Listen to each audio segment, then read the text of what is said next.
There's no shortage of notable directors in Hollywood. Creators like Greta Gerwig, Christopher Nolan, and Daniels have made some of the biggest movies in recent memory, and thankfully they're not stopping anytime soon.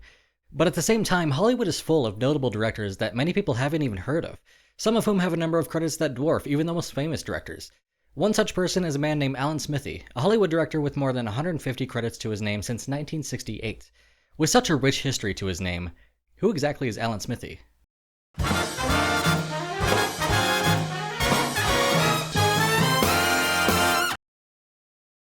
Okay, I'm sure most of you got the joke before you even said anything. Alan Smithee isn't real. The name is real, but it's a pseudonym that's been used by countless creators over the years. For decades, whenever a Hollywood director wanted to disown a film, when things went south behind the scenes, or when creative visions clashed with studio demands, the solution was simple: blame Alan Smithee. As time went on, though, the name became more and more famous, which made it far less effective for its intended use. What started as a way to anonymously disown a film due to dissatisfaction eventually became a red flag for movie fans.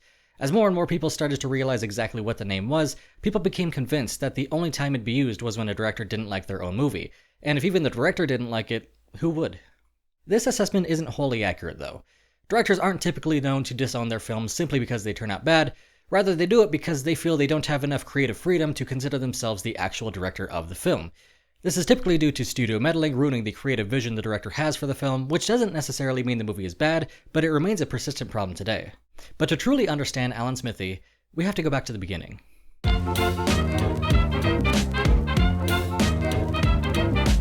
In Hollywood, most jobs in the film industry have a corresponding guild that professionals can join in order to protect their interests in their career. You have ones like the Writers Guild of America, or WGA, and the Screen Actors Guild, or SAG, but there's basically a guild for every career out there. If the WGA sounds familiar, you might remember a few years ago when they went on strike to protect the rights of screenwriters, who were losing a lot of money from royalties because of streaming services. There was a lot more to the strike than that, but that's the gist of it. One notable guild regarding the topic of Alan Smithee is the Directors Guild of America, or DGA. As you might expect, the Directors Guild is a guild for directors, and they are the ones who created Alan Smithee. For the longest time, the DGA didn't actually allow directors to use a pseudonym for any project. This was in an attempt to protect directors from being forced to use pseudonyms by producers, who may have otherwise attempted to inhibit the development of a director's resume. This rule changed in 1969 with the introduction of Alan Smithee, but there were some new rules attached to it. Firstly, the only option for a pseudonym was Alan Smithee. Directors couldn't use any other name. The name Alan Smithee was originally going to be Al Smith because the DGA wanted a common-sounding name, but Al Smith was determined to be too common, so they changed the last name, first to Smythe, then to Smithee. They just kept adding E's. Another rule that came with the name was that the directors had to appeal to the DGA and get their permission to use it. This was to maintain the integrity of the usage of the pseudonym, so directors couldn't just cover their own mistakes by blaming Smithee. If a director was approved to use the name on the project, they were then barred from talking about the reason they used the name, or even from admitting that they were the original director. Despite this, not everyone followed the rules, and some chose to talk about their experiences on Smithee-directed projects. This, of course, contributed to the eventual notoriety of the name. The very first project to use the Smithee moniker, and the very reason the name was created in the first place, was the 1969 film Death of a Gunfighter. The film was originally directed by Robert Totten, who is best known for directing numerous episodes of the show Gunsmoke. During production, lead actor Richard Widmark became unhappy with Totten and had him replaced with Don Siegel, who previously directed the original Invasion of the Body Snatchers in 1956 and would go on to direct Dirty Harry in 1971. By the time the film was finished, Siegel estimated that he had only spent about 9 or 10 days filming, whereas Totten had spent almost 25 days filming. To make matters more complicated, both directors had roughly the same amount of footage in the final edit. Siegel didn't want to take credit for the movie, as he made it clear that lead actor Richard Widmark had basically been in charge the entire time, and original director Totten refused to take credit because he had been pushed out by Widmark. The directors brought the dispute to the DGA, who determined that the film didn't represent either director's creative vision. Thus, Alan Smithee was born. When the movie came out, critics largely praised it, along with director Alan Smithee. The New York Times said the film was sharply directed by Alan Smithee, and legendary film reviewer Roger Ebert commented, quote, "Director Alan Smithee, a name I'm not familiar with, allows his story to unfold naturally." And it's at this point in writing my script that I realized that the name was originally spelled Alan Smithee, but was later standardized to Alan Smithee. Just kind of a weird thing that I never noticed before. Despite Death of a Gunfighter being the first usage of the name Alan Smithee, it's not actually the oldest use of the name. After it was introduced, it was retroactively applied to the film Fade In, also known as Iron Cowboy, which came out in 1968. Original director Judd Taylor would later say in 2003, quote, "I had a couple of problems in my career having to do with editing, and not having the contractually required number of days in the editing room." So in less than a year since his debut, Alan Smithee already had 2 whole movies under his belt, and his career was just getting started.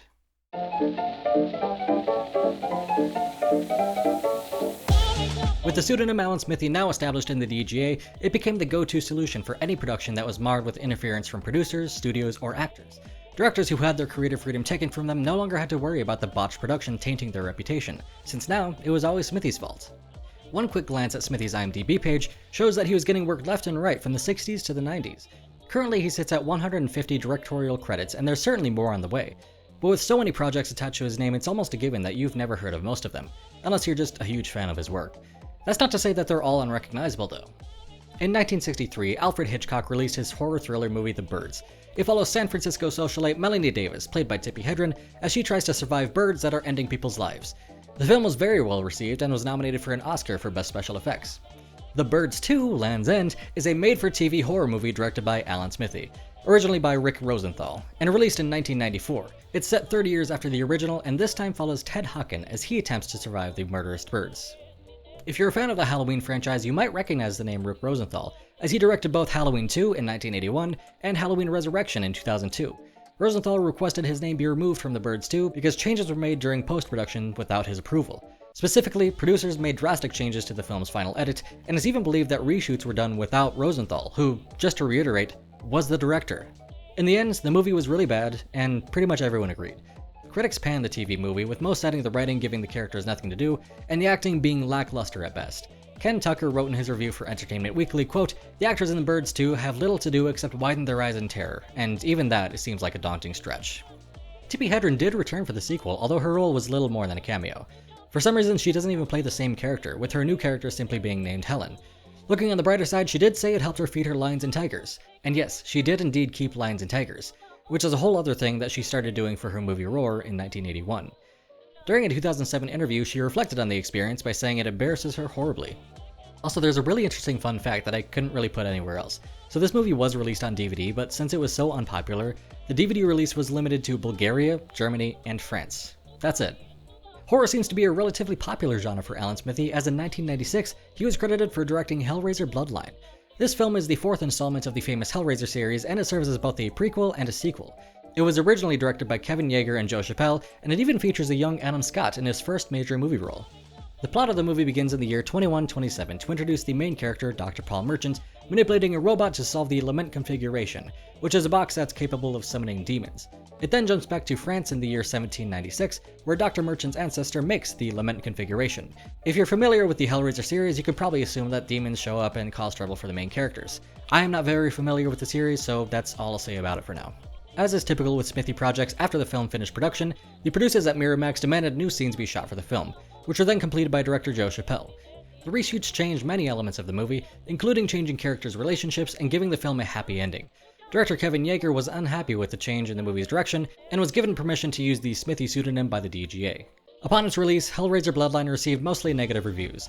It has an average rating of 4.1 out of 10 on Rotten Tomatoes, with Variety calling it a pointless mess without a likable protagonist. One of the more interesting uses of the Smithee pseudonym was in 1984's Dune, which was directed by David Lynch. Now in this case, I don't actually have to specify Lynch as the original director because he's still credited as the director of Dune. Despite the challenging production of the film and the constraints enforced on him by the studio, he chose to keep his name attached as director. However, in 1988, there was a version of the film re-edited for TV by the production company. This version of the film was extended and split into two parts, with the total runtime being 186 minutes, whereas the original cut was only 137 minutes long. The extended cut replaced the opening monologue from the original with a longer description of the setting, with concept art stills showing during the description. So basically they inserted a long-ass slideshow at the beginning of this already not great movie. Naturally, Lynch was unhappy with this direction and requested to credit Alan Smithee for the TV edit, which was approved by the DGA. Along with the opening slideshow, the extended edit also recut existing scenes and added deleted ones. The final cut of the TV release completely altered the tone, pacing, and meaning of the original film. Lynch couldn't support these changes and had his name removed as both director and writer, with the writing credit being listed as Judas Booth, a pseudonym Lynch used to emphasize the betrayal, as it is a combination of the biblical Judas and Lincoln's assassin, John Wilkes Booth. Alan Smithee, being the true artist he is, has dipped his toes into projects outside of film, as he's also known for directing episodes of various TV shows, including an episode of Red Shoe Diaries, 2 episodes of the show MacGyver, and an episode of... Nope. Outside of the film and TV industry entirely, he even has credits in other industries, like comic books and video games. In the Marvel Comics series Daredevil, Smithee is credited as the writer of issues 338 to 342. This is because the original writer, D.G. Chichester, learned that he was going to be replaced, but was still obligated to write 5 more issues. Because of this, he demanded that those issues be credited to Alan Smithee. Then in 1993, when the Super Nintendo Entertainment System was still popular, Sony ImageSoft released a game for the system called Equinox. This was an action-adventure puzzle game that was meant to be a sequel to the game Solstice, which came out in 1990. When Equinox was released, the director was credited as Alan Smithee, but unfortunately there doesn't seem to be any information regarding the reason why, or who the original director was. The Alan Smithee name was alive, well, and busy as hell. People were starting to hear more and more about the name, with some enthusiasts even searching specifically for more Alan Smithee projects. Unfortunately, this notoriety would end up contributing heavily to Smithee's eventual downfall. The purpose of the name Alan Smithee was simple. It was meant as a way for directors to anonymously distance themselves from their movies. But the price of fame has always been privacy, and it didn't take long for people to piece together the correlation between Alan Smithee and troubled productions. Of course, it didn't help that many directors decided to break the guild's rules when using the name, choosing to talk publicly about their experiences on their previously disowned projects. It was the worst kept secret in Hollywood, and that was a problem. Alan Smithee was never meant to be a spectacle, but that's exactly where he was heading. By the 1990s, Alan Smithee had already been credited for dozens of films and TV episodes, but it was in 1997 that he would finally be thrust into the spotlight. Premiering at the Mill Valley Film Festival in October of 1997, we have an Alan Smithee film, Burn Hollywood Burn. This was a mockumentary film written and produced by Joe Asteris and originally directed by Arthur Hiller. The movie follows a fictional editor-turned-director named Alan Smithee, played by Eric Idle, as he realizes that he's being used as a studio puppet on his directorial debut. As you might expect, he goes to the Directors Guild to inform them that he has no control over the project, and they allow him to use the only pseudonym that he's allowed to use, Alan Smithee. This causes him to simply steal the film negatives and go on the run.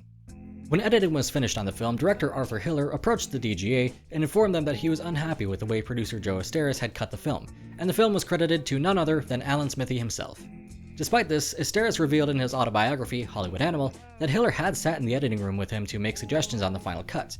Most people seem to think, for some reason, that Hiller wanted his Alan Smithee mockumentary to be credited to Smithee, but this remains unconfirmed by Hiller himself. Despite all of that potential to make one of the greatest satires ever, the movie sucked. Film critic Roger Ebert ended up giving the film 0 stars and stated that it wasn't just bad, but incompetent. In 2005, he even included it on his list of most hated films. Commercially speaking, the film had an estimated budget of $10 million and grossed less than $55,000, with it only being released in 19 theaters. The movie was so bad, in fact, that Asteris became the first person ever to win 4 Razzies in a single film.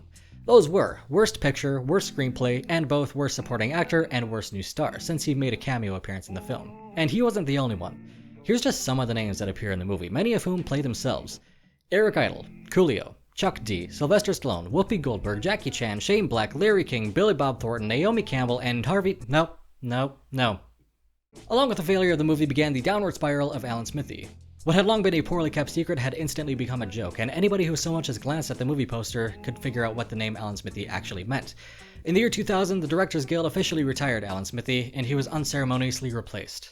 Right where you are, you're sitting in an electrical matrix of energy beyond belief. Even in a post-Alan Smithee era, studios continue to meddle in the creative endeavors of directors, and although they are more cautious, a solution is still needed. These days, the use of a pseudonym is less formal, and the DGA is more lenient about what names directors are allowed to use. Instead of having a name or a list of names to use, directors now have to submit their own pseudonym, that the DGA then has to approve. This is to make sure that the name doesn't belong to an already existing director, and that the name they choose isn't offensive toward the film or the studio. The last film to ever officially use the name Alan Smithee was Woman Wanted in 1999. This was after the Guild introduced the new rules about directors picking their own pseudonym, but original director Kiefer Sutherland requested to use the name Alan Smithee for this movie. After this, the DGA instated another rule for directors choosing their own name. It cannot be Alan Smithee. One of the first movies to follow all of these guidelines was Supernova, which was released in the year 2000. The original director for the movie was Walter Hill, but during production, the studio brought in Jack Shoulder to film reshoots, which he wasn't credited for, and Francis Ford Coppola was hired to assist in the editing process. By the time the editing was complete, there were suggestions that very little of Walter Hill's work remained in the final cut, and the DGA approved him to use the name Thomas Lee as a pseudonym. And with that, the name Alan Smithee was never seen again. Officially.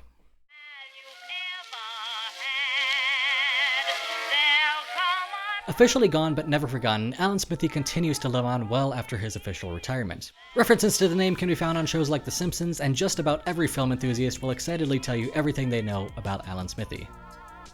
The name today has garnered somewhat of a cult following. Many film fans enjoy seeking out every Alan Smithee project they can find, treating them as both oddities and guilty pleasures alike. Online, you'll be able to find lists and forums cataloging and discussing every project with his name on it. And in the early 2000s, there was even an Alan Smithee Appreciation Society. It's not just fans that are expressing their appreciation for Alan Smithee either. If you'll recall earlier in this video, I mentioned that Smithee has over 150 credits listed on IMDb, but only 53 of those projects were made before the pseudonym was officially retired. After the DGA stopped using the name Alan Smithee, filmmakers no longer needed their permission, and plenty of people wanted to use it themselves. The most recent use of the name as of this video is a short film called Thicker Than Blood, and it's clear that he's not going away anytime soon, as there are 4 upcoming projects with his name listed as director. So even if you've heard the name before, now you know the whole story. What started as a solution for a movie no one wanted to take credit for grew into a legacy so famous that it could no longer serve its intended purpose. Alan Smithee, you may have been officially retired for the past 25 years, but we're still not ready to say goodbye.